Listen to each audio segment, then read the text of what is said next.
السلام علیکم ورحمۃ اللہ وبرکاتہ۔ نحمدہ ونصلی ونسلم اما بعد۔ حضرات،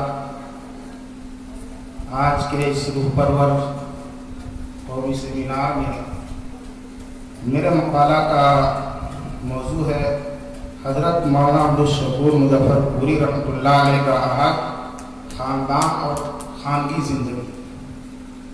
کل سے ہم اور آپ حضرت مولانا عبدالشکور صاحب مظفر پوری رحمۃ اللہ علیہ کے عہد اور خاندان کے سلسلے میں مختلف مقالہ نگار حضرات سے بہت کچھ ہم نے سماعت فرمایا ہے اور ہمیں سیکھنے کا اور ہمارے علم میں بہت ساری چیز آنے کا ہمیں موقع ملا ہے۔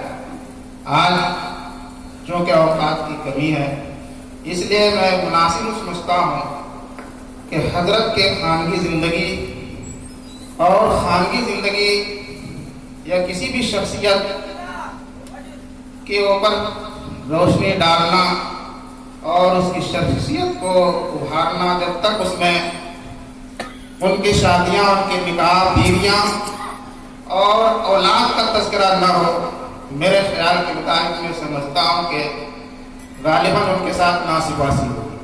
شیخ الاسلام حضرت مولانا تقی عثمانی صاحب دامت برکاتہ کے کچھ میں نے ان کے بارے میں پڑھا کہ حضرت شیخ الاسلام کو ابھرنے کا جو موقع ملا، ان میں سب سے بڑا کردار ان کی زوجہ محترمہ کا تھا۔ تو میں مناسب یہ سمجھتا ہوں کہ چونکہ یہ اور مقالہ حضرات کے نے اس پہلو پر پڑھنے کا اس کو موقع نہیں ملا، پڑھ نہیں سکے، تو میں سوچتا ہوں کہ اسی پر پڑھوں تاکہ ایک نئی چیز آپ کے سامنے آ جائے۔ اور میں یہ عرض بھی کر دوں سب سے پہلے کہ جو کچھ بھی آج ہمارے پاس ہے اور میں پڑھنے جا رہا ہوں اور جو میں وصال کر رہا ہوں پڑھنے کا، یہ اس میں سارا صحرا حضرت ہمارے محسن مکرم مشرقی جناب حضرت مولانا علامہ مفتی اختر امام عادل قاسمی صاحب دامت برکاتہ کا ہے۔ اس ربانی کے اندر اور اس کی پر کیف فضاؤں میں ایک طویل زمانہ جو ہم گزارنے کا موقع ملا، پڑھانے کا تو نہیں کہہ سکتا ہوں، البتہ طلبہ سے پڑھنے کا بہت کچھ موقع ملا، اور حضرت کی نگاہ، ان کی توجہ اور ان کی فکری سوچ سے ہمیں بہت کچھ سیکھنے کا سلیقہ ملا ہے۔ آج وسیقہ جو ہے یہ عکس ہے جو آپ حضرات کے سامنے پیش کیا جا رہا ہے۔ حضرت مولانا عبدالشکور آپ رحمۃ اللہ علیہ کی شادیاں اور اولاد۔ حضرت مولانا آپ رحمۃ اللہ علیہ کی 2 شادیاں ہوئی تھی۔ پہلی شادی دارالعلوم دیوبند سے فراغت کے متصلاً بعد آپ نے حصول علم کے لیے دارالعلوم دیوبند میں 1 سال قیام فرمایا اور متعدد با کمال اور نامور روزگار اساتذہ کرام سے نہایت تندہی و انہمام کے ساتھ کسب فیض کے بعد شعبان المعظم سن 1317 ہجری مطابق دسمبر سن 1899 عیسوی میں دور حدیث سے فارغ ہوئے اور سن 1900 عیسوی میں اپنے ماموں جان حضرت مولانا عمر حسن صاحب قادری رحمۃ اللہ علیہ کی صاحبزادی سیدہ حلیمہ خاتون سے کی، جو بہت ہی باکمال، قناعت پسند، متقیہ، زاہدہ اور پرہیزگار خاتون تھی۔ حضرت مولانا امیر الحسن صاحب رحمۃ اللہ علیہ کی کوئی نرینہ اولاد نہیں تھی، لیکن اللہ پاک کو ان کی نسل سے علوم و معارف کے سمندر رواں دواں کرنا مقصود تھا، لہذا اللہ پاک نے اسی پاکیزہ صفات خاتون کو اس کام کے لیے قبول فرمایا اور بیٹی ہی کی نسل سے علم و معرفت کے سوتے جاری فرما دیے۔ چنانچہ انہی کے بطن مبارک سے سن 1901 عیسوی کے آغاز میں علوم روحانیت، ولایت و تقویٰ کے امام قطب الہند حضرت مولانا سید حکیم احمد حسن منوری رحمۃ اللہ علیہ جیسی باکمال شخصیت نے تمام تر خوبیوں اور کمالات کے ساتھ جنم لیا اور تا حیات اپنی باطنی شعاعوں سے خلق خدا کو فیضیاب کرتے رہے۔ جب تذکرہ آ گیا حضرت سید حکیم احمد حسن منوری رحمۃ اللہ علیہ کا، اس موقع سے میں ایک بات یاد آ گئی۔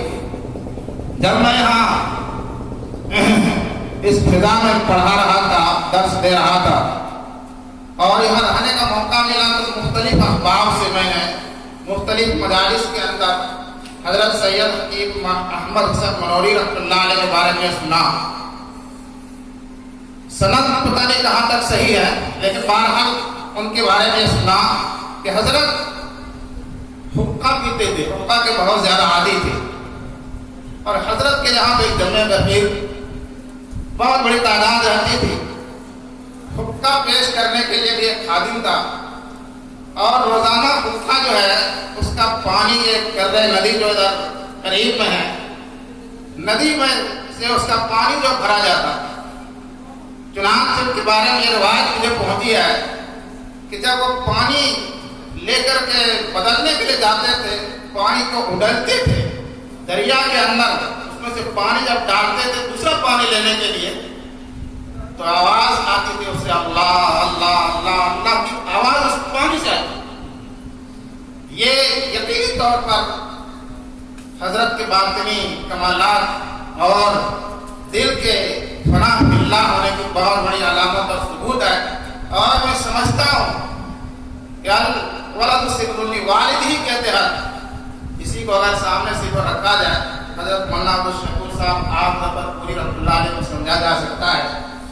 حضرت کی بیوی حضرت سیدہ حلیمہ خاتون بے مثال، ان کا تقویٰ تھا، اس کے اوپر تھوڑی سی میں روشنی ڈال کر کے بات ختم کروں گا. گزران زندگی میں حضرت سیدہ حلیمہ خاتون اتنی زیادہ محتاط تھی کہ پوری عرصہ حیات میں کبھی کسی غیر محرم پر نگاہ نہیں پڑی، بلکہ غیر محرم کی نگاہ سے اپنے سایہ کو بچانے کی بھی بہت زیادہ کوشاں جاتی. ان کی احتیاط کا ایک انوکھا واقعہ بہت مشہور ہے جو حضرت کی کتاب کے اندر موجود ہے. ہاتھی دیکھنے کی خواہش. ایک مرتبہ منوروا بستی میں ہاتھی آیا. اس زمانے میں ہاتھی بہت انکا ہوا کرتا تھا، بچے بوڑھے اسے دیکھنے کے مشتاق رہا کرتے تھے. ہاتھی کی آمد کی خبر ملتے ہی کوچک کو بزرگوں کے جمع غفیر جمع ہو جایا کرتا تھا. چنانچہ حضرت سیدہ حلیمہ خاتون کے دل میں بھی آیا کہ ہاتھی دیکھوں، لیکن وہاں جا کر دیکھ نہیں سکتی کیونکہ وہاں غیر محرم کا جم گھٹا رہتا تھا. چنانچہ اپنے چھوٹے صاحبزادے حضرت مولانا عطا الرحمان صاحب سے اس خواہش کا اظہار کیا. حضرت مولانا نے یہ تدبیر بتائی کہ آنگن کے ٹاٹ میں سوراخ کر دوں گا اور جب ہاتھی کا گزر ادھر سے ہوگا تو آپ دیکھ لیں گے. اس پر امی جان سیدہ حلیمہ رضامند ہو گئی اور طے ہو گیا کہ ٹاٹ میں سوراخ کر دیا جائے. لیکن دوسرے حوالے سے دوسرے خاندان دوسرے خاتون کے توسط سے انہیں یہ معلوم ہو گیا کہ ہاتھی پر تو ہاتھی بان بھی سوار رہتا ہے، تنہا ہاتھی نہیں گزرتا، ہاتھی بان بھی سوار رہتا ہے، جس سے عین ممکن ہے کہ ہاتھی دیکھنے کی صورت میں ہاتھی بان پر نگاہ پڑ جائے. چنانچہ اپنے صاحبزادے کو طلب فرمایا اور عرض کیا میں نے سنا ہے ہاتھی پر ہاتھی بان بھی ہوتا ہے، اس لیے چھوڑو بیٹا، ہاتھی دیکھنا ضروری نہیں، غیر محرم سے پردہ ضروری ہے. میں ہاتھی کو دیکھنے کے لیے اپنے آپ کو گنہگار نہیں کر سکتی. اس واقعہ سے حضرت مولانا رحمۃ اللہ علیہ کی پہلی بیوی حضرت سیدہ حلیمہ خاتون کا اعلیٰ درجے کا تقویٰ اور پاکیزہ حیات طیبہ کا پتہ چلتا ہے. یہ حضرات تو ایسے تھے گزرے دریا سے اپنا لگے پانی. زہد و تقویٰ کی ایسی حسین داستانیں عہد قدیم میں بہت ہی شاذ و نادر کانوں سے ٹکراتی ہے. حضور اکرم صلی اللہ تعالیٰ علیہ وسلم کی چہیتی لفظ جگر حضرت فاطمہ الزہرا رضی اللہ تعالیٰ عنہ کی جو وصیت تھی کہ میرے جنازے پر بھی کبھی کسی غیر محرم کی نگاہ نہ پڑے. زندگی میں تو دور کی بات ہے، جنازے پر بھی نگاہ نہ پڑے. ایسی ہی وصیت اس پاک بازون حضرت سیدہ حلیمہ خاتون کی بھی نظر سے گزرتی ہے. اور دنیا نے دیکھا کہ جب تقریباً سن 1370 ہجری مطابق سن 1991 میں وفات پائی اور غسل دے کر لاش کفن میں لپیٹ کر چارپائی پر رکھ دی گئی تو چارپائی کو پردہ کے حصار میں قبرستان تک لے جایا گیا. یہ حضرت کی بیوی کا جو ہے اعلیٰ درجے کا تقویٰ ہے. جب بیوی کا یہ حال ہے تم نے شوہر کا کیا ہوگا. اور اسی حصار میں نماز ادا کی اور قبر میں اتاری گئی. منورہ شریف کی میں وفات ہوئی، وہیں کرے ندی کے کنارے قدیم قبرستان میں جان آخری کے سپرد کی گئی. خدا اس کی لحد پہ شبنم افسانی کرے۔ دوسری بیوی کا تذکرہ بھی مناسب معلوم ہوتا ہے ورنہ یہ حق طلبی ہو جائے گی۔ حضرت آن کی دوسری شادی تقریباً سن 1332 ہجری مطابق سن 1914 عیسوی میں بہپورہ ضلع دربھنگہ کی نیک بینت پاک باز اور وفا شعار خاتون محترمہ انیسۃ الفاطمہ سے ہوئی۔ اس ولی صفت عفت و عصمت اور پاک دانی میں یکتا روزگار خاتون نے اپنے شوہر حضرت مولانا آن کے ساتھ اعلیٰ درجے کی رفاقت اور جذبہ اطاعت سے حضرت آن کا دل جیت لیا۔ سفر و حضر میں اکثر اپنے شوہر کے ہم رکاب رہتی اور خوشی و غمی میں برابر کی شریک رہتی تھی۔ حضرت مولانا بشارت کریم صاحب گڑھولوی رحمۃ اللہ علیہ کے یہاں بھی اپنے شوہر کے ساتھ گڑھول حاضر ہوتی اور حضرت گڑھولوی ہی سے اپنے نفس کی اصلاح اور ظاہر و باطن کو سنوارنے کے لیے بیعت بھی کی۔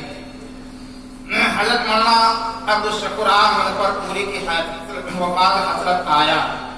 حضرت مولانا آن نے اپنی مستعار زندگی کا اکثر حصہ مدرسہ شمس الہدیٰ پٹنہ میں تدریسی خدمات میں صرف فرمائے۔ ریٹائر ہونے تک اپنے علوم و فنون کے گوہر طالبان علوم نبویہ کے مابین بھی دیتے رہے اور اپنے آبائی اور اپنے باطن کے ضیاء پاشیوں سے تشنگان علوم کے کشتے زار پر تقاطع امکار کرتے رہے۔ ریٹائر کے بعد وطن مالوک مظفر نگر تشریف لے آئے۔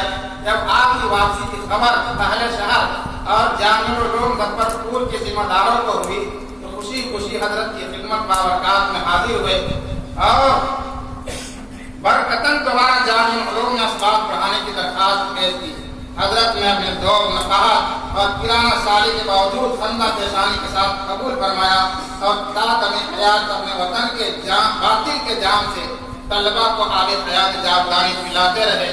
بالآخر وقت موعود آ پہنچا اور زندگی کا ایک تھکا مسافر 17 جون سن 1946 عیسوی مطابق 17 رجب المرجب 1365 ہجری بروز سنیچر اپنی جان جانے آخری کے حوالے کر کے ہمیشہ کے لیے ہم سے جدا ہو گئے۔